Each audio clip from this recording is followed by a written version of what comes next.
we're gonna be making amazing, decadent chocolate cinnamon ice cream today. What you're gonna need to get going is a high quality cinnamon. We're gonna use 1 teaspoon of that, 8 ounces of excellent dark Belgian chocolate, a cup of sugar, and just a little pinch of salt for you today. And here's some of the other ingredients we're gonna need. We're gonna have 6 egg yolks, 1 teaspoon of vanilla, 2 cups of heavy whipping cream, and 2 cups of whole milk. And so what we're gonna do now is we're gonna mix it all up. All right, the easiest way to get your egg yolks is to crack all 6 of your eggs into a container like this. And then what you do is you just get your fingers in there and you gently remove the let the egg yolk egg white go through your fingers like this, okay? Just like this. All right, so now we're gonna mix all of our ingredients. So first goes in the milk and the cream. That's our milk. Here's our cream. And then we were gonna put in all of our sugar at this time and our vanilla. And we're gonna mix it all up. And we're gonna take it over to the stove. And we're gonna get it going on a medium-high flame.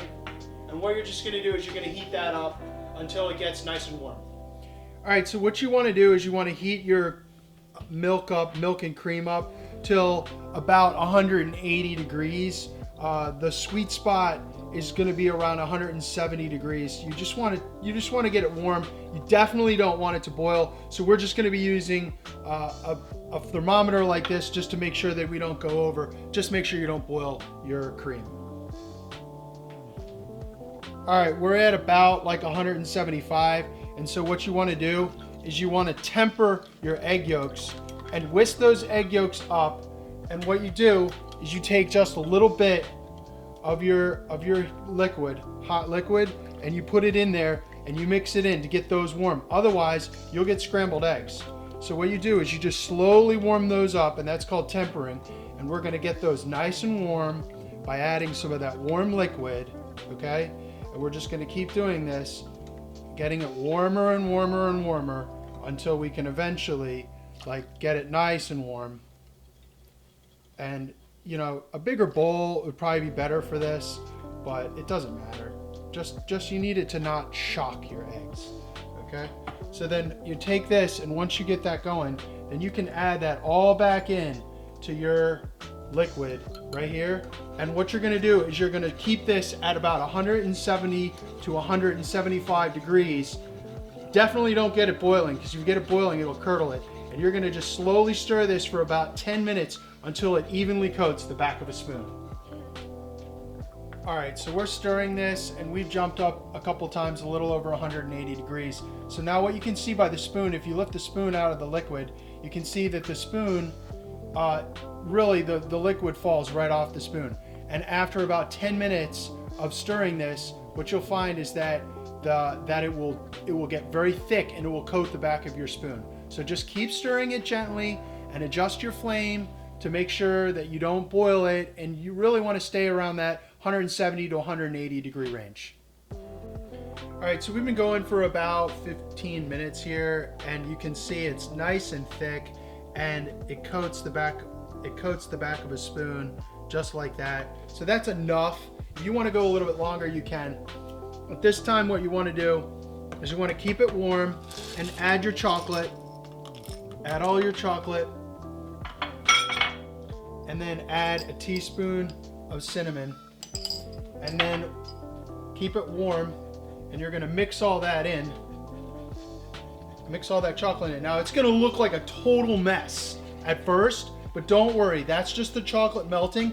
And what you need to do is you just need to mix it up nice and smooth, and when it's all nice and smooth, then you'll be done. All right, so we're real close right now.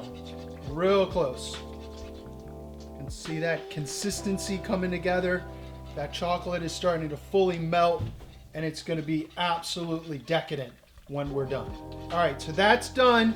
So now the next task is you shut off your flame, and you're going to need to take this and either put it over an ice bath or cover it and put it in the refrigerator. And you know, they say 2 hours, but I'm telling you people, it takes a long time. You're probably looking at overnight, unless you put it in an ice bath, and then that might take it down for a couple hours. But if you're using a regular, like a core chilled ice cream maker, you're gonna want it to be really, really cold. Or if you have a compressor ice cream maker or one that you can continually add ice to, then that's fine. But otherwise, you really want to cool this down for many hours in the refrigerator, preferably overnight. Okay, we've chilled it on ice in the refrigerator for about 2.5 hours, and it's gotten down to about 40 degrees, 39, 38. Okay, so that's refrigerator temperature, 37 degrees, it says there. And then what we do now is we take it and we put it into one of these,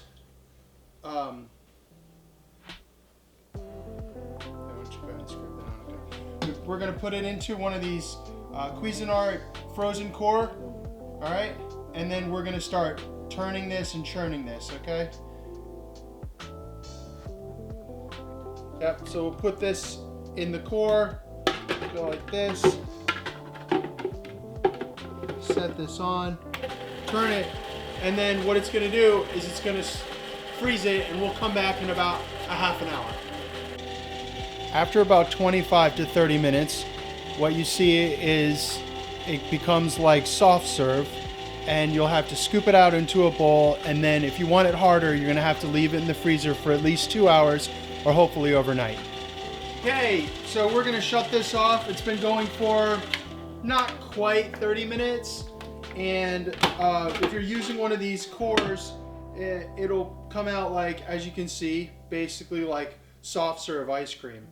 And so we'll just take this and scoop it off.